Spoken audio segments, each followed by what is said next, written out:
بسم اللہ الرحمن الرحیم۔ ماہ ربیع الاول اسلامی سال کا تیسرا مہینہ ہے۔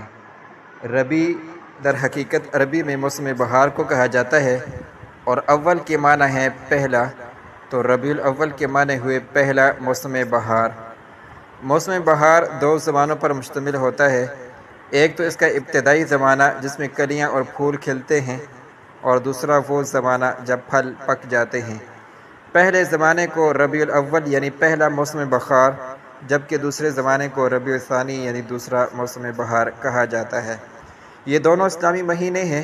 بعض حضرات کا کہنا ہے کہ جب ان مہینوں کے یہ نام رکھے جا رہے تھے تو اس وقت بہار کے یہی موسم تھے، اور اب چونکہ نام رکھ دیے گئے ہیں اس لیے یہ مہینے چاہے موسم بہار میں آئیں یا اس کے علاوہ کسی اور موسم میں ان کے یہی نام ہوں گے۔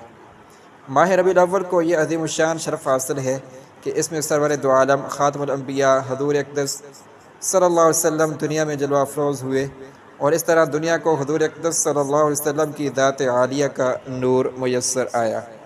یہ انسانی تاریخ کا عظیم الشان پر مسرت واقعہ ہے۔ یقیناً یہ شرف اور مقام کسی اور مہینے کو حاصل نہیں ہے۔ اس لیے اس حیثیت سے ماہ ربیع الاول کو سال بھر کے تمام مہینوں پر فضیلت اور فوقیت حاصل ہے۔ اس ماہ مبارک کے لیے یہی عظیم الشان فضیلت اور مقام کافی ہے۔ البتہ یہ بات واضح رہنی چاہیے کہ اس مہینے سے متعلق کوئی اور اضافی فضیلت قرآن اور سنت سے کہیں ثابت نہیں ہے۔ ماہ ربیع الاول کے اعمال کیا ہیں؟ قرآن و سنت کی روشنی میں اس ماہ مبارک سے متعلق مخصوص اعمال کا کوئی ثبوت نہیں، اس لیے کہ اس ماہ سے متعلق اپنی جانب سے اعمال اور عبادات بیان کرنا شریعت میں زیادتی ہے جو کہ ناجائز ہے۔ البتہ اس مہینے میں چونکہ حضور اقدس صلی اللہ علیہ وسلم کی مبارک آمد ہوئی ہے، اس لیے اس حیثیت سے حضور اقدس صلی اللہ علیہ وسلم کے ساتھ اس مہینے کا ایک خاص تعلق ہے۔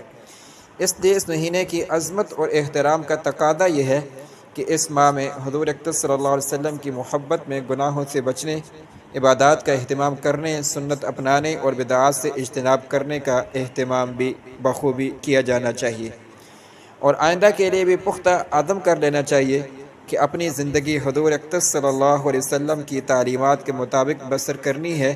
یہی حضور اقدس صلی اللہ علیہ وسلم کی آمد مبارک کا مقصد ہے۔